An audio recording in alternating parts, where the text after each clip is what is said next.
I am James ALOFS. I left the big city to build an off-grid homestead on 40 acres of Canadian wilderness.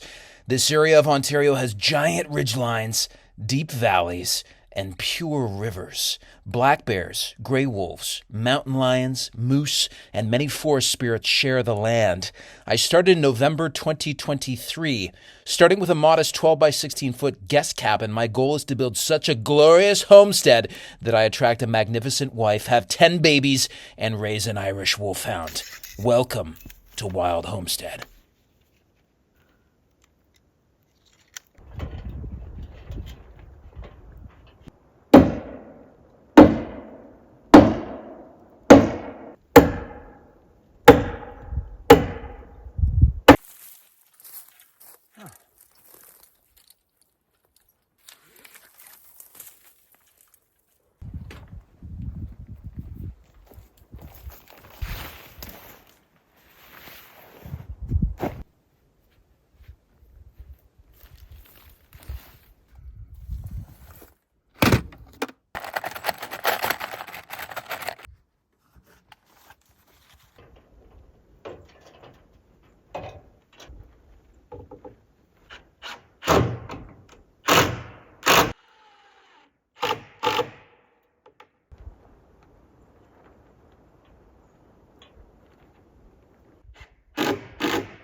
Daddy Longlegs. If you kill a daddy longlegs, it'll rain the next day. Or so the Canadian folklore goes. There we go.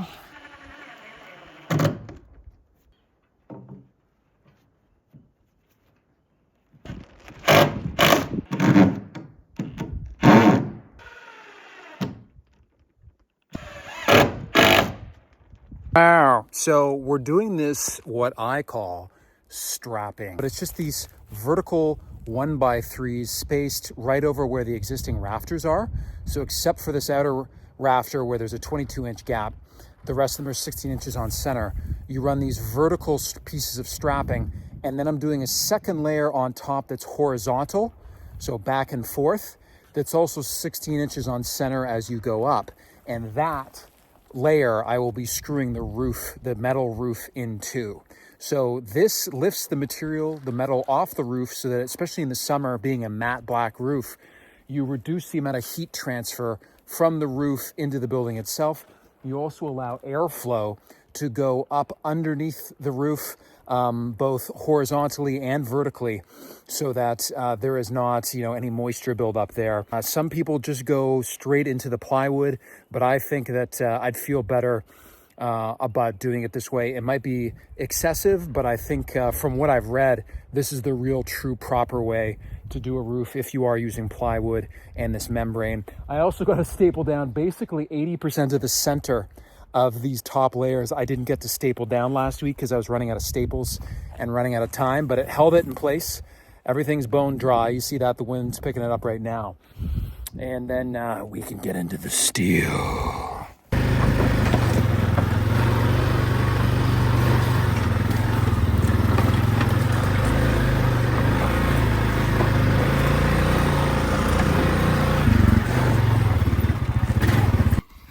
Berries and cherries.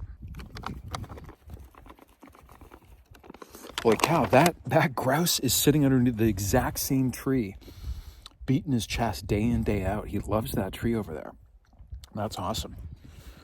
You know, I wasn't going to share the story, but it's a story of how my fifth marriage ended. My fifth ex-wife, she just wouldn't let me buy berries and cherries. She just was jealous of berries and cherries. She thought that my love for berries and cherries exceeded my love for her, and I can understand that. But listen, ladies, if you want to keep your marriage alive, never get between your man and his berries and cherries. It's just, he'll leave you 9 times out of 10, and that's what happened to me. So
the fact I actually have a porch roof that's functional and I can just leave my tools underneath, and there's a total of a 6-foot overhang right there down to 4 feet over here. The fact that this is out of the elements, I can't tell you how good that feels, man.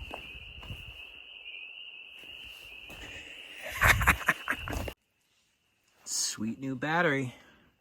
Built-in light. That's very smart.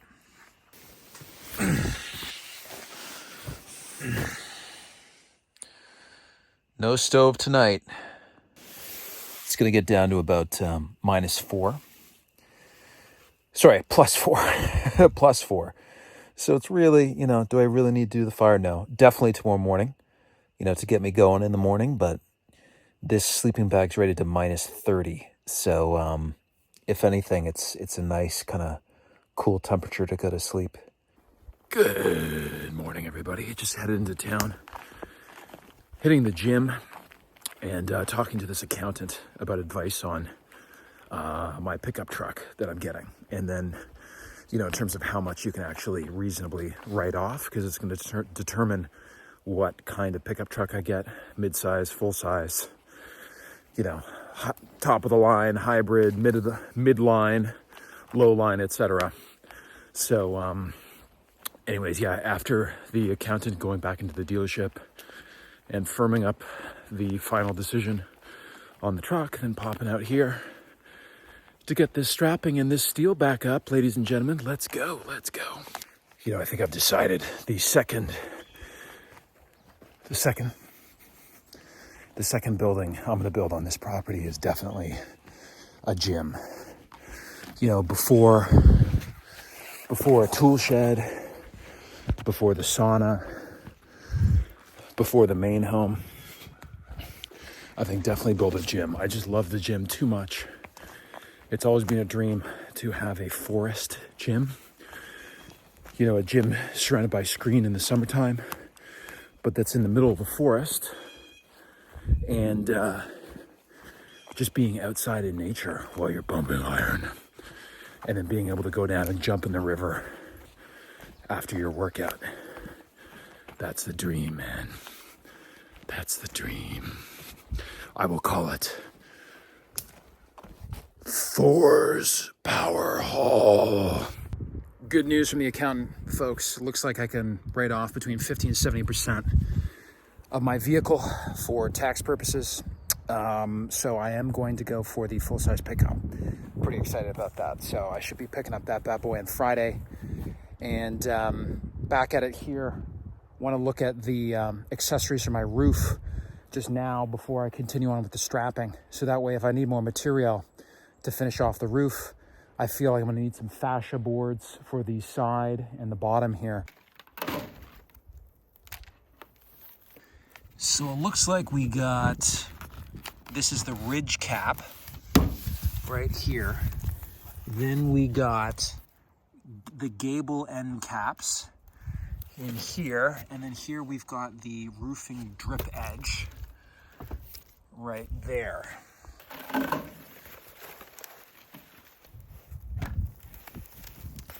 Okay, so we got that's the flashing for the roof sides, that's the flashing for the gable ends on the sides, that's the ridge cap. Then we've got screws and washers. We got the vented closure.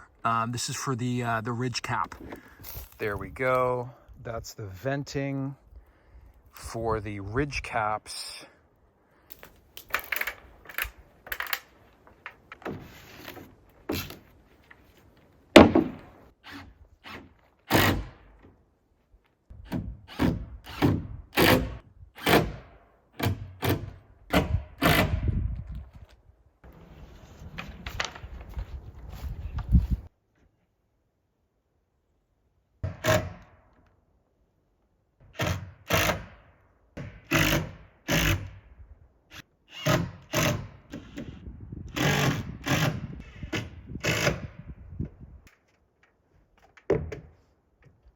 Okay, ladies and gentlemen, ran into a bit of a problem. I remembered that I actually did not do something properly here. If you see, the overhang over my final rafter here is 2 inches. And then my overhang here over my final rafter is 3 inches. Now, I already cut this one back. I had forgotten that I should have cut it to 2 instead of 3. I just read something about the gable end flashing for the roof, and in terms of how, you know, much of a distance you can have between it and the final rafter. I believe this is the flashing that goes over the gable end, or no, I think it's this one actually. So anyways, I think that 3 inches is too much. It might not be, but it's just like you might as well have them uniform. It could end up looking weird. So it's unfortunate I'm gonna have to cut that one and cut the paper because the paper's already stapled down. So I'm gonna have to put another ledge of paper there, but let's do it. Might as well do it. Ooh boy, I don't know if I can saw through those staples though. I might have to pull.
Can you guys hear that?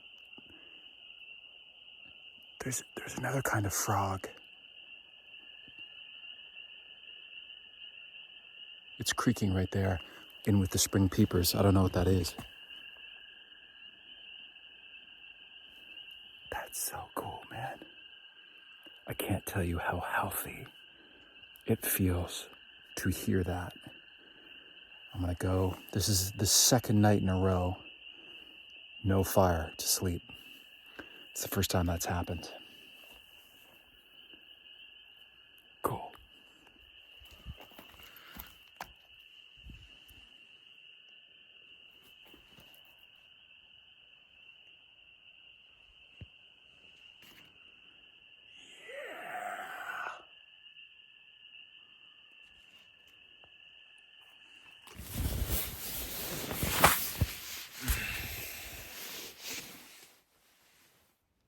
It's raining.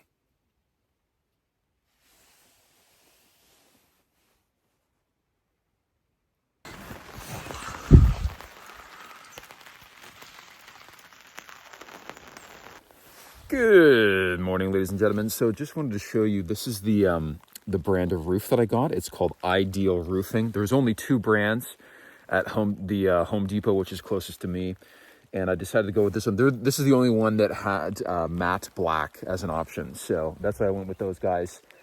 In terms of the next steps, got to finish in tacking in the vertical strips, then put the horizontal strips 16 inches on center.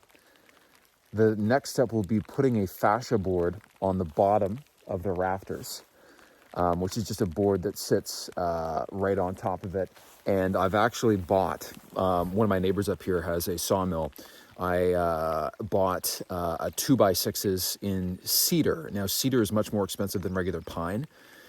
Pine spruce fir, the regular dimensional lumber, but it's rot resistant. So because it's going to be exposed to the elements, from what I've read, is it's better to use a rot resistant wood on your fascia boards.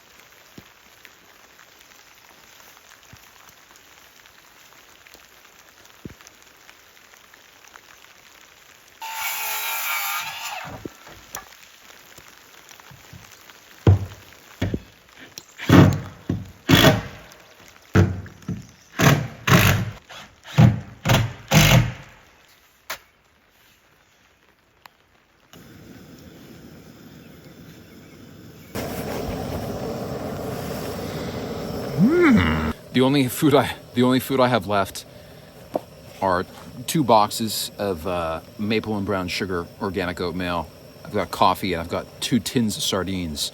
So hopefully that'll get me through today, and tonight can do a food supply. I should have done it when I was in town yesterday, but such is life.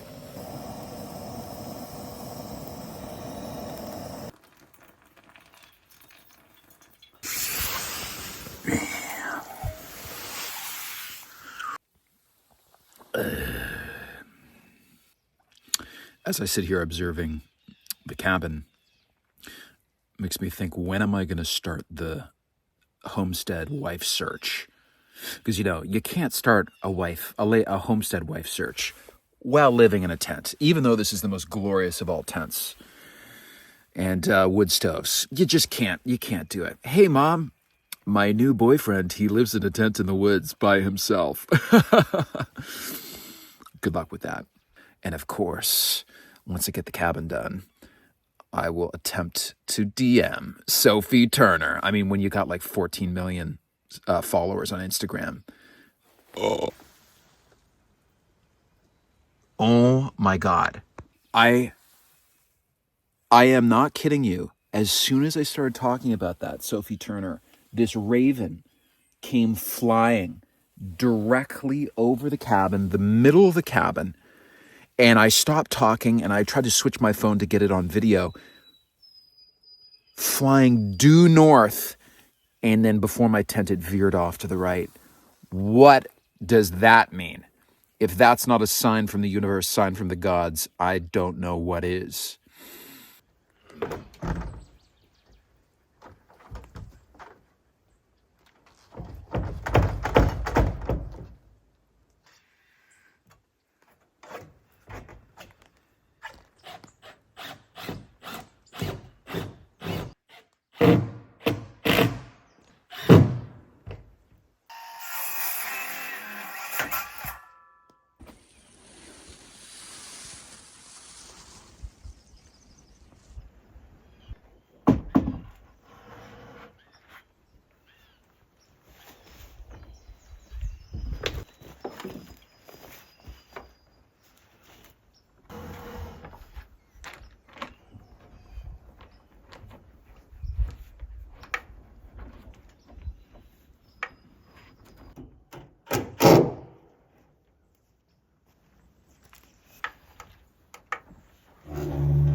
Fresh cedar.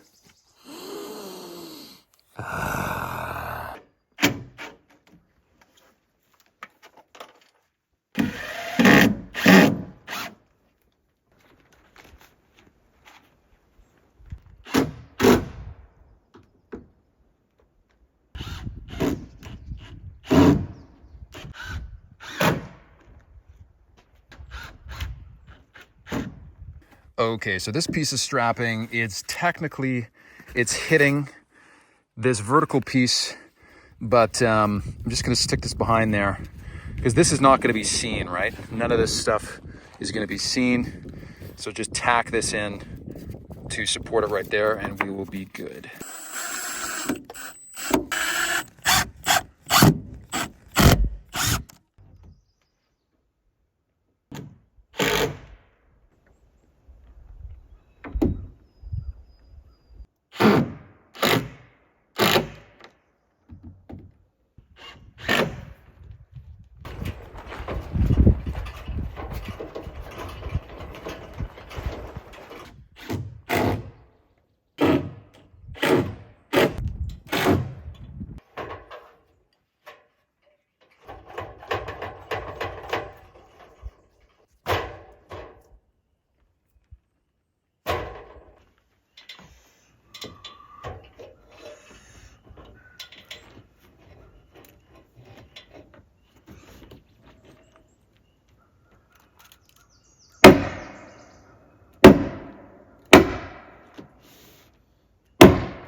What a view.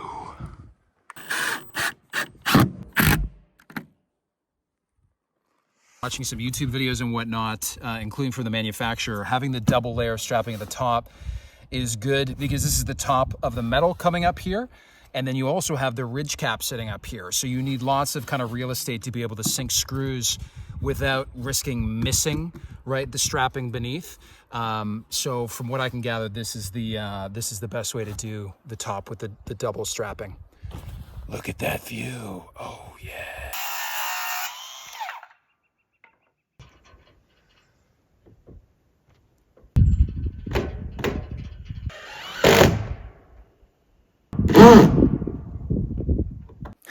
Okay, ladies and gentlemen, I think we're done the strapping on this side. Take a look.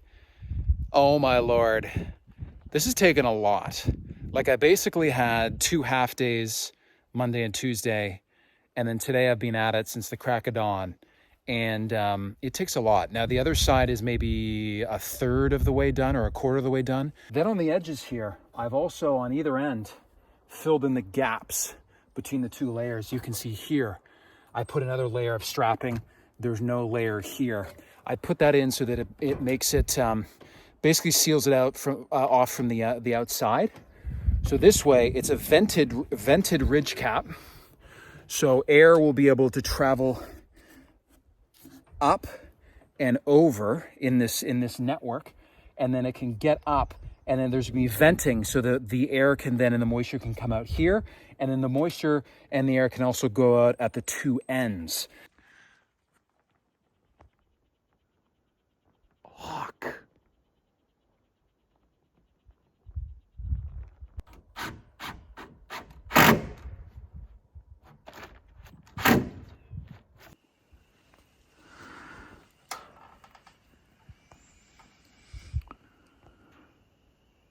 Oh yeah.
Actually, I'm going to bring up the circular saw up here. I think that would be, just tack them and then just cut them. It's probably easier than measuring and then cutting on the ground.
Look at that, ladies and gentlemen. We got all the strapping up there. What like monotonous, repetitive work. I think it looks great.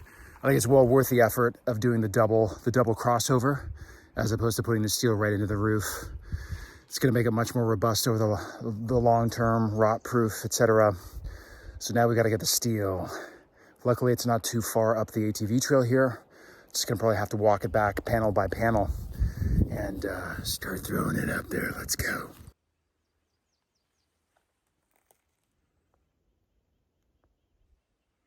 I think this is the most awkward thing I've carried yet. These sheets are just super long. It's hard to show, but each one is about 12 feet long and 3 feet wide. But look at that matte black finish. This was 15% more than the glossy black. But, and the reason I went with this company is because this Ideal Roofing, they're the only ones that had matte black. But it's pretty cool. So the steel itself, for 21 feet long and then 12 feet wide for these sheets, oh man. Because I've been carrying it with two hands. I'm just gonna carry it with one hand like that. There we go. It was about $900 for the steel itself. And then for all the other accessories, the screws, the flashing, it brought the total up to about $2,000, and then with tax, you know, whatever. So I think the total price all in was around $2,500. And yeah, I mean, God, man, so many times you just hear noises in the woods. You're like, is that a bear? Is that a mountain lion? You never know. But anyways, I can only do one at a time. I'm just gonna hoof these. You guys have seen me carry stuff back to the build set many times. I've tried to keep it entertaining, you know, do drone shots, set up the tripod. Oh God, my bicep is burning out. I'm gonna do this first sheet and then I'm just gonna huff. I'm gonna huff the rest. Oh, jeez Louise, here we go. Yeah. Okay. There we go. It's going up there. That wasn't too bad. Let's do the rest of them two-handed. This moss is getting. So this is gonna be sacrificial here, this moss. But there's so much. That's a game trail. That's where we're hanging up a trail camera. Do you see how that's kind of worn?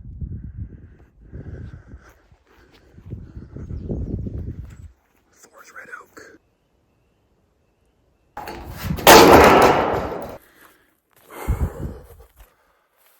Okay.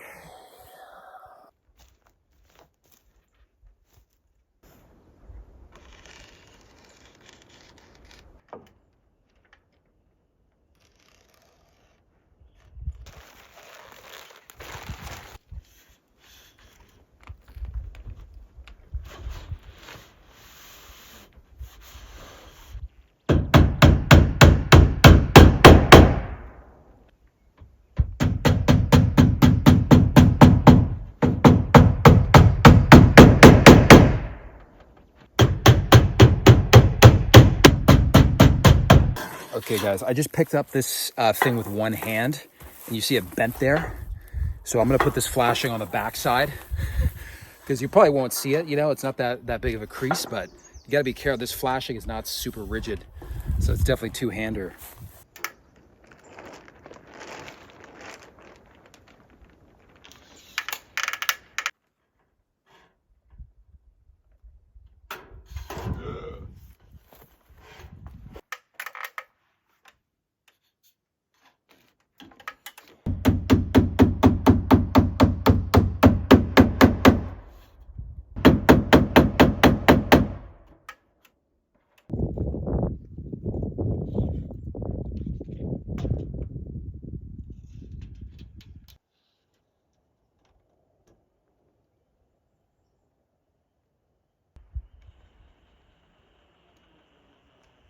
Guys, so what I'm lining up here, I just measured 6 feet from that bottom corner up. And what I'm trying to set up is a 3-4-5 Pythagorean triangle to basically find a right angle to line up all these sheets, because all these sheets are cut perfectly and you want the bottom of them to be lined up perfectly.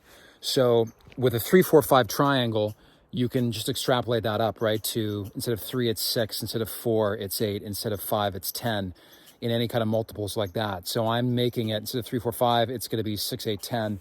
So I've measured 6 feet up there along the bottom. So I'm going to have a second tape measure, and I'm going to measure along 8 feet there, and then simultaneously from that top screw that I put in, I'm going to measure 10 feet. And where the 8 feet along the bottom and the 10 feet coming on the diagonal intersect, that's going to make that perfect 3, 4, 5 Pythagorean triangle.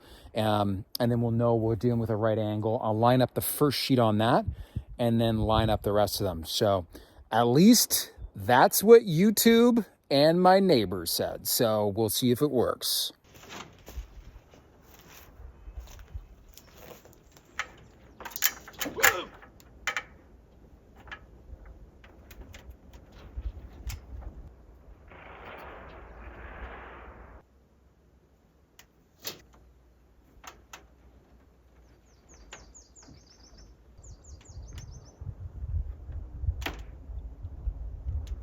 Okay, after measuring it, the Pythagorean 3, 4, 5 triangle, using the bottom as kind of like the known edge, how it's lining up, it looks like it's to be square. It's kind of on too much of an angle. So as I lay the sheets across the roof, it's kind of be going on too much of an angle this way, kind of up. Like the bottom will start here and start going up this way. So what I'm going to do is I'm going to change it. Instead of measuring off the known kind of edge being the bottom, I'm going to start measuring off the known edge being that end. So I'm going to be measuring from a point here and there, and then finding the intersection of 8 and 10 up that edge. And then hopefully that's going to be kind of, I don't know, splitting the difference, and it'll be lining it up in a way where it's not going to be so askew with the current like orientation of the roof and the plywood and the strapping and whatnot.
nuts, man.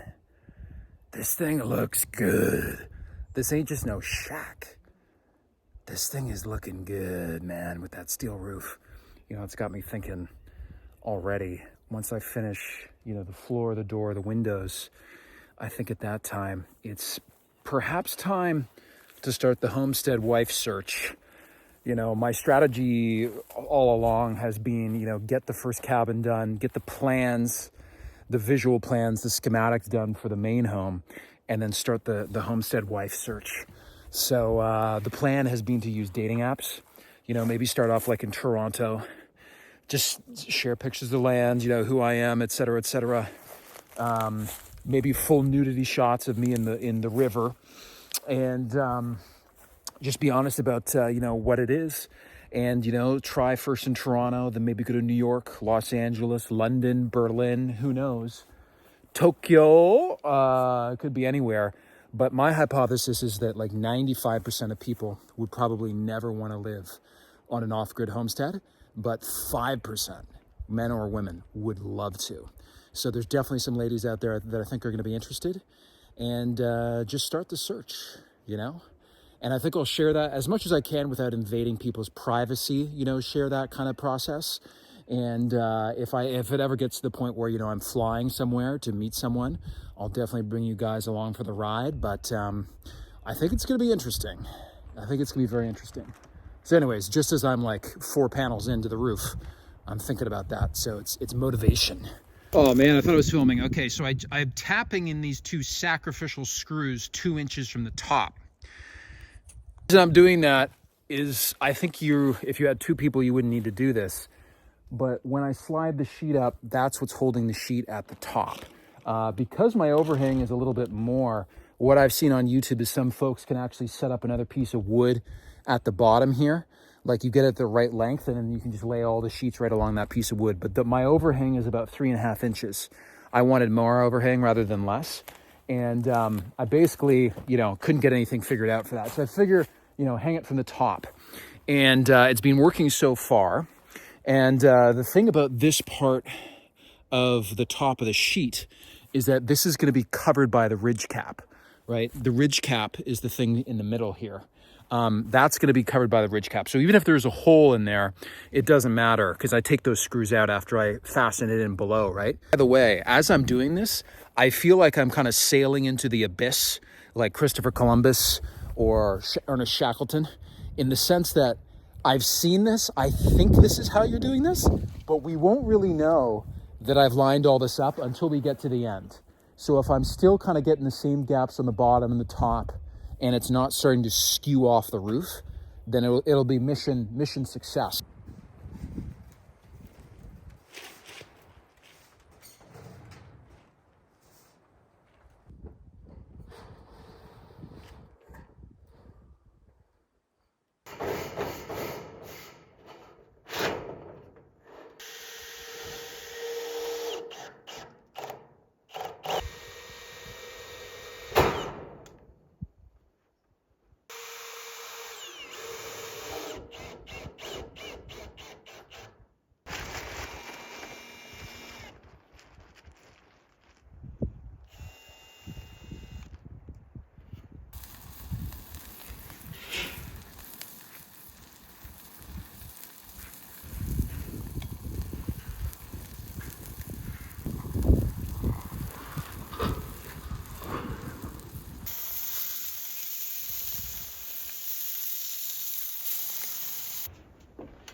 Get that. The sun is setting. How beautiful is that, ladies and gentlemen? Shazam.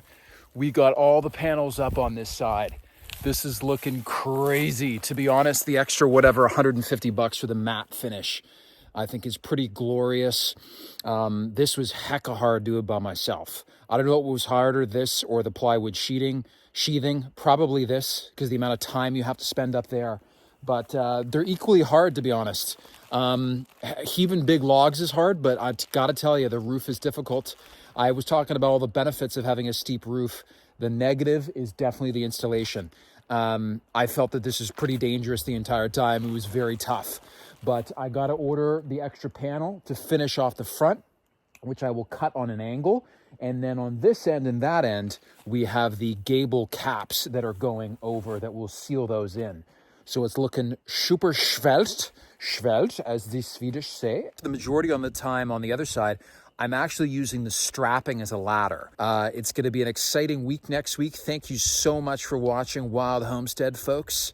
I just want to say, too, at the end of the last episode, talking about building that guest cabin at my mother's place, that doesn't mean that I'm leaving here. Like, that will be maybe a 2-month side quest to do that. And then it's right back here building. I think, honestly, the next thing I'm going to build is a forest gym, then a sauna, and then the main home after that. With, of course, the wonderful sawmill that should be arriving. I'm not sure exactly when, but it's going to be soon. Is it next week? Is it the week after? I don't know. But stay tuned, folks. See you next week on Wild Homestead.